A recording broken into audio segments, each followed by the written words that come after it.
బంగాళాఖాతంలో ఏర్పడిన ఉపరితల ఆవర్తన ప్రభావంతో ఆంధ్రప్రదేశ్లో రాగల రెండు రోజుల పాటు పలు ప్రాంతాల్లో వర్షాలు కురిసే అవకాశం ఉందని విపత్తుల నిర్వహణ శాఖ వెల్లడించింది. ఏపీ తీరానికి ఆనుకుని పశ్చిమ మధ్య బంగాళాఖాతంలో సముద్ర మట్టానికి 0.9 కిలోమీటర్ల ఎత్తులో ఈ ఆవర్తనం కొనసాగుతోందని అధికారులు తెలిపారు.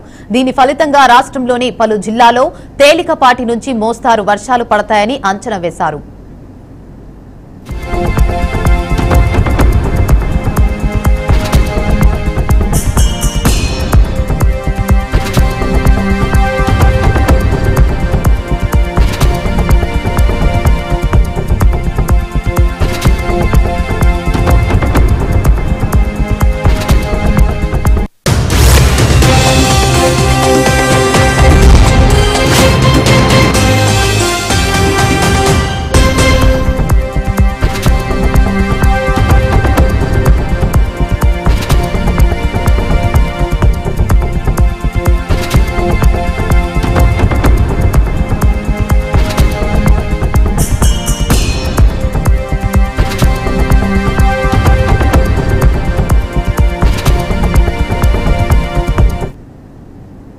ఇక నేడు కోనసీమ, కృష్ణా, గుంటూరు, బాపట్ల, ప్రకాశం, నెల్లూరు, కర్ణా, కడప, తిరుపతి జిల్లాలో అక్కడక్కడ పిడుగులతో కూడిన వర్షాలు కురిసే అవకాశం ఉంది.